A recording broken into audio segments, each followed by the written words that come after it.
Hey all, welcome back. Or welcome if you're new to the channel. If you watched the last episode, you'll know I couldn't finish a couple of bits off. So before I carry on with the rest of the episode, let's deal with those now. One failure was my flaring tool. I broke the die. So, I got a new one. Now I can finish the brake lines.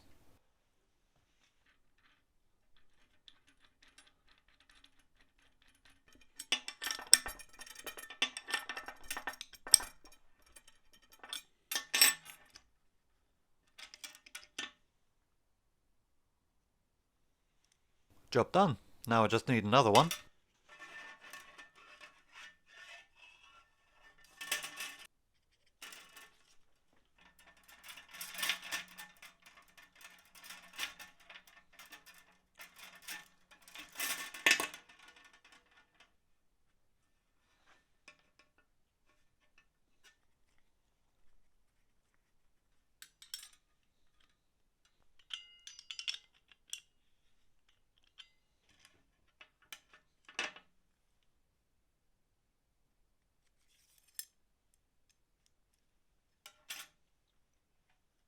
And now that's done, I need to bend them to shape.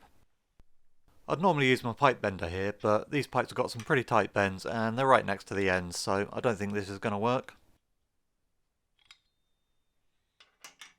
So I'll improvise. This stuff is pretty easy to bend, so I just need something the right size I can bend it around. A socket will do nicely. So I'll just clamp it in the vise. And bend it round.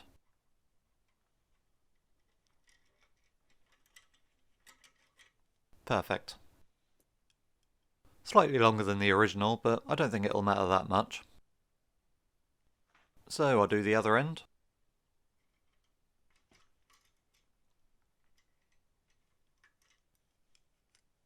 And then I'll just need to get that one bend in the middle. I just used a different socket for that.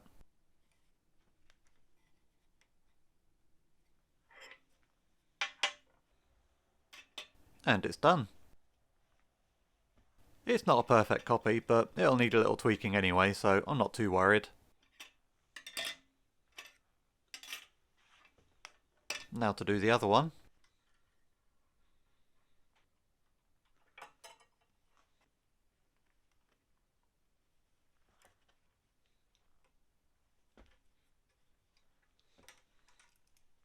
Job done. Now let's get them fitted. I was expecting to have to bend them a little just to get them to fit exactly, but they ended up being just right.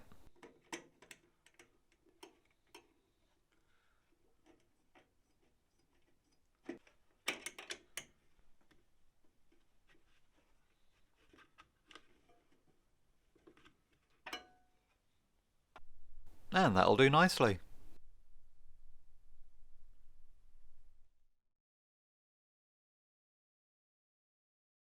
Right, time to deal with that clutch spring now.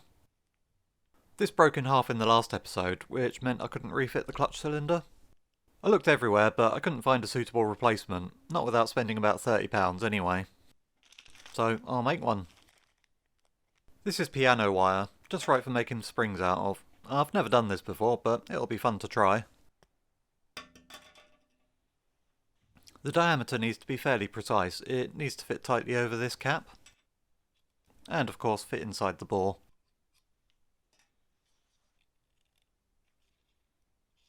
So about 12mm. So I made a few tests trying to find the right size. This will spring back of course, so I need to bend it around something a little smaller to get it to the right size. In the end I found this screwdriver was about a perfect size. So I went ahead and made my spring.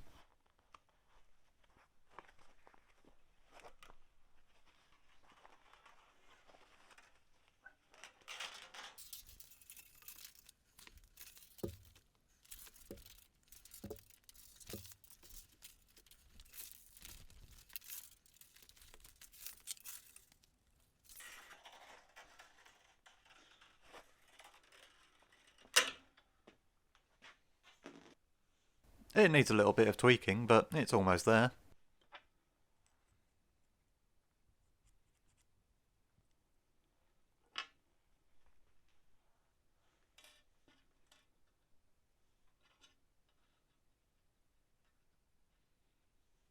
A little bit of tweaking later.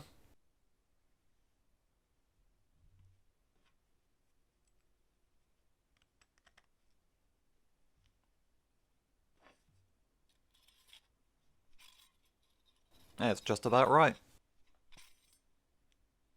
So, now I can finally get this together. A bit of brake fluid to lubricate it all first.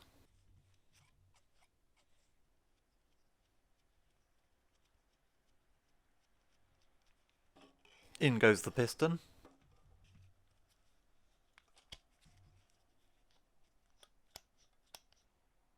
Then the rod.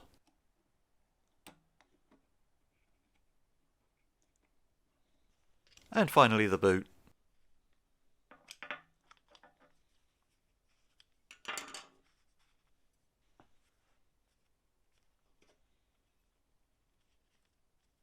And it's done at last. Fitting time now. It's just 2 bolts to hold it in.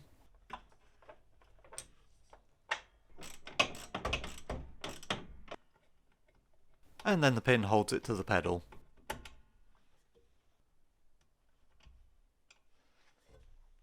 Pretty much straight away though, I could tell something wasn't right. The pedal was way too low. And it had no travel before it hit the stop.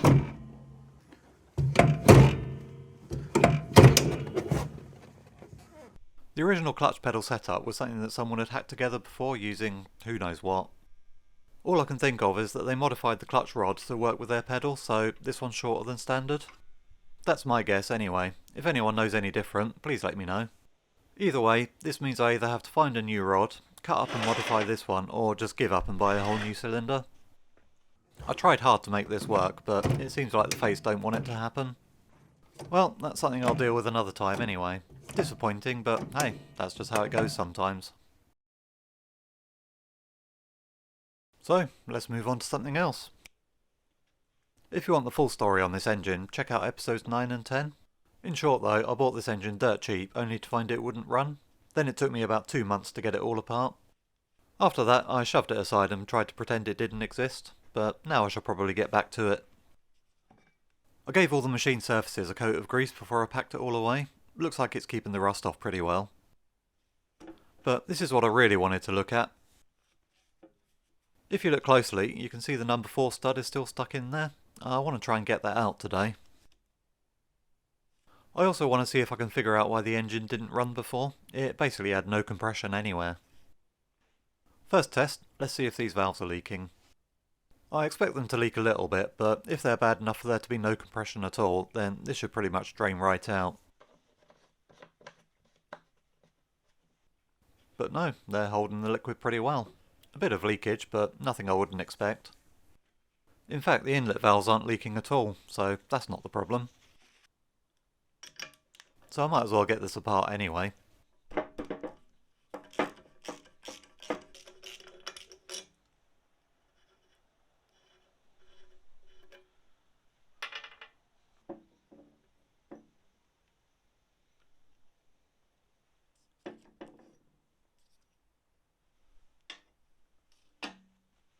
The valves are a standard arrangement and easy enough to get out.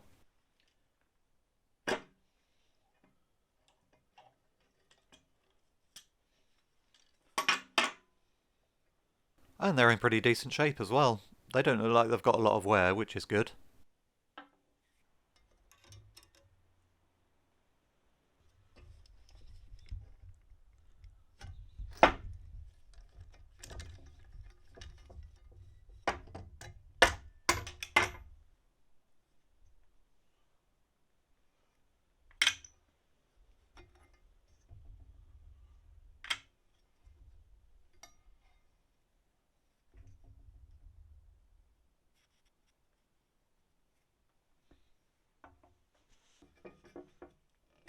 The rest of them came out pretty easy. I did have to tap a couple of them to break them loose though.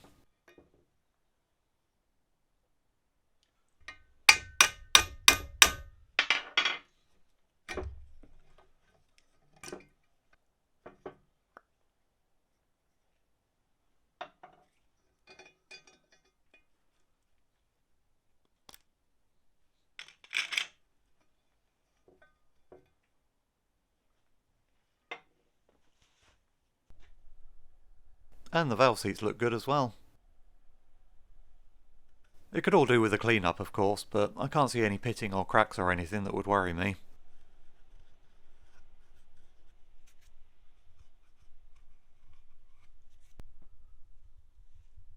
The valves really need a good clean-up. The inlet valves on number 2 and 3 cylinders have a bunch of carbon build-up, which is a bit weird.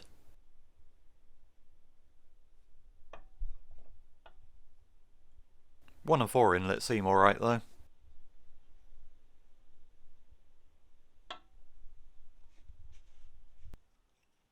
So let's take a look at the face. It looks rough, but it's mostly okay. There's a few scratches from where I had to saw through the studs, but they're not deep at all. Most of what you can see here is just dirt and bits of gasket. Let's clean it up a little.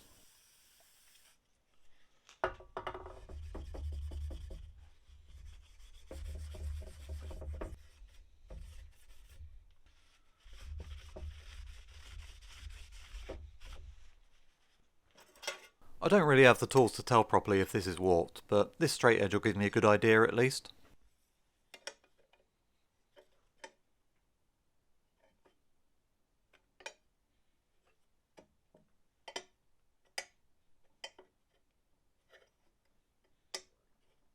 I certainly can't feel anything. If there's any gaps here, then the light will shine through.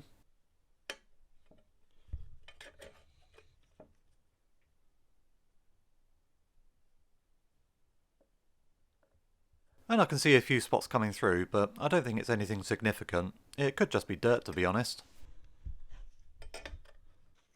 Overall though, it seems pretty straight as far as I can tell. It'll need skimming, of course, just to get those scratches out.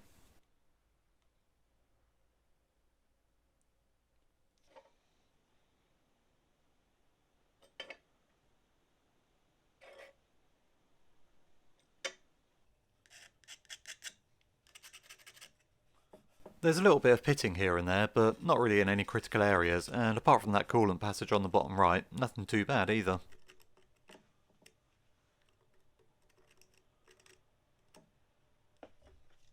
So I cleaned up the valve seats a little, just to make sure there was nothing funky going on there.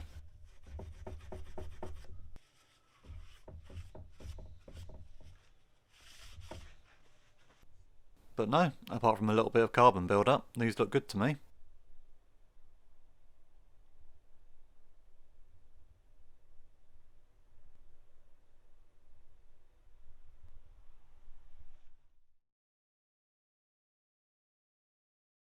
So let's try and get that last stud out of there. I figured my press should do the job. The stud goes through the head at an angle, so I had to make up a few wedges to hold the head steady at the right angle. But I'd hope once it has moved it will come out fairly easily. The last one did. But this thing wasn't giving up without a fight. I flipped the head around and pressed it back the other way, trying to get it moving. In the end I had to keep pressing it all the way through. It was stuck in there right to the end.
And here it is. I don't think I'll be using that one again.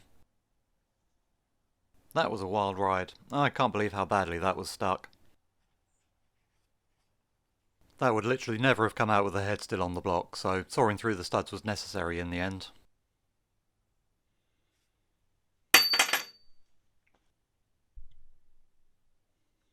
Well, that's the head done for now. Time to look at the block.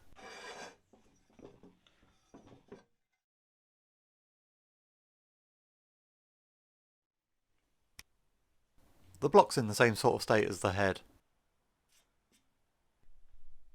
It's still got the remnants of two studs in there, and the face has got a few scratches in it, but otherwise it's in pretty good condition. Let's just get this tape off and have a better look.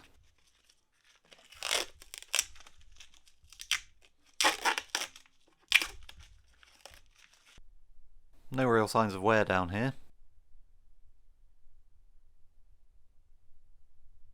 A little surface rust here and there, but nothing serious.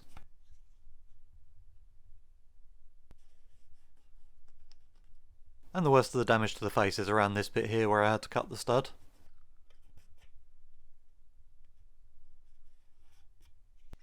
So I'll just clean off this tape residue.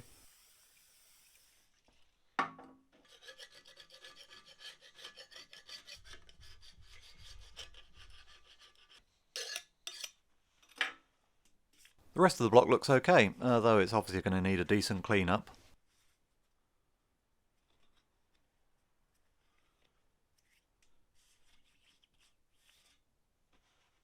Might as well get these core plugs out while I'm here.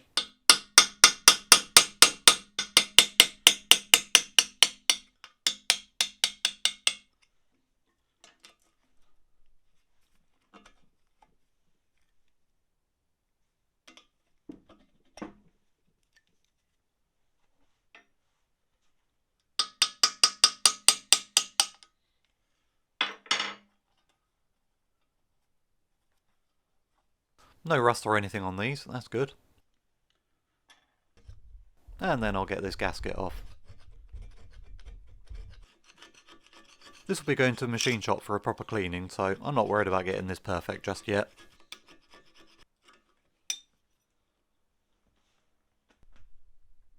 The inside of the block looks good as well.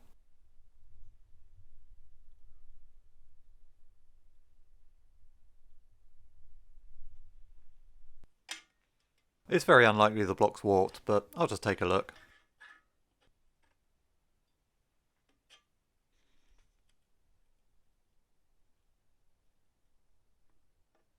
But no, this all looks okay.